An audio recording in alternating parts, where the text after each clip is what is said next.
Forest department ഫോറസ്റ്റിന്റെ അതിര് കാക്കാൻ വേണ്ടിയിട്ട് ജണ്ട കെട്ടും. ജണ്ട എന്ന് പറഞ്ഞാൽ ഉയർത്തിക്കെട്ടിയത് എന്നാ.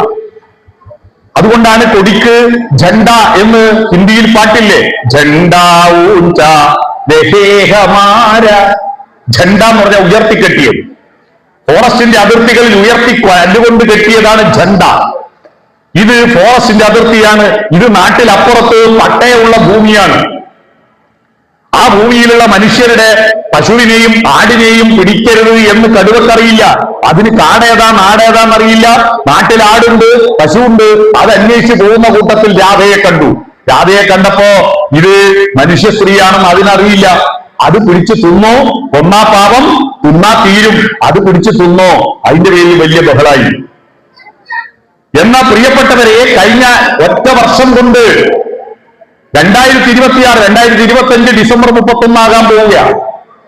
2026 ഡിസംബർ 31 2026 ജനുവരി 1 ഇടയിൽ കഴിഞ്ഞ വർഷം ഈ ഭൂമിയിൽ 1,19,000 കൊലപാതകങ്ങൾ നടന്നു. അറിയോ? 1,19,000 കൊലപാതകങ്ങൾ.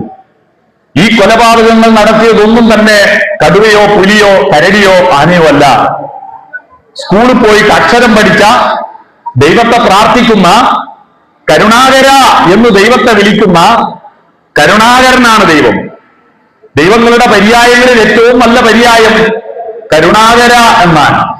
ശ്രീനാരായണ ഗുരുവിന്റെ ഒരു പീഡ എറുമ്പിനും വരാതെ വണ്ണം എന്റെ മനസ്സിനെ കാത്തുരക്ഷിക്കൂ കരുണാകര എന്ന് ഒരു പ്രാർത്ഥനയുണ്ട്. കരുണയാണ് മനുഷ്യന്റെ പ്രത്യേകത. അങ്ങനെ പ്രാർത്ഥിക്കുന്ന മനുഷ്യരാണ്. ഈ മനുഷ്യരാണ് 1,19,000 കൊലപാതകം നടത്തിയത്. ഈ കേരളത്തിൽ കഴിഞ്ഞ വർഷം 311 കൊലപാതകം നടത്തി. അത്രയൊന്നും അല്ല കണക്ക്. 4,217 റോഡപകടങ്ങളിൽ ആളുകൾ മരിച്ചു കേരളത്തിൽ. അതെല്ലാം ഒരു മിനി കൊലപാതകമാണ്. അതിൽ 350 ആൾ മരിച്ചത് എങ്ങനെയാണെന്നറിയോ? റോഡിലൂടെ പോകുമ്പോ എതിരെ വരുന്ന വാഹനം ഡിമ്മ് കൊടുക്കാത്തത് കൊണ്ട്, മുമ്പിൽ മുറിച്ചു കടക്കുന്ന ആളെ കാണാതെ അടിച്ചു തെറിപ്പിച്ചത്, മുന്നിലത്തെ ഇലക്ട്രിക് പോസ്റ്റിനും മതിലിനും പോയിട്ട് അടിച്ചത്, കുഴിയിൽ പോയി മറഞ്ഞതിന്റെ കാരണം ഡിമ്മ് കൊടുക്കാനില്ല. ഡിമ്മ് കൊടുക്കേണ്ടത് കോഴിക്കോട് പോയിട്ട് വാങ്ങിക്കൊണ്ട് കൊടുക്കേണ്ടത് അല്ലല്ലോ ഡിമ്മ്.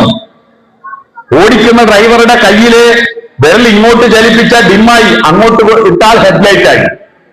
എന്നാൽ എന്റെ LED ബൾബ് കൊണ്ട് നിന്റെ കണ്ണ് മഞ്ഞളിച്ചാലും കൊടുക്കൂലടാ ഞാൻ ഡിമ്മ് എന്ന് പറഞ്ഞ അഹന്തയോടുകൂടി പോകുന്ന മനുഷ്യരാണ് 350 മനുഷ്യരുടെ അപകട മരണത്തിലെ കൊലപാതക കേസിലെ പ്രതികൾ, മഹാഭാവികൾ.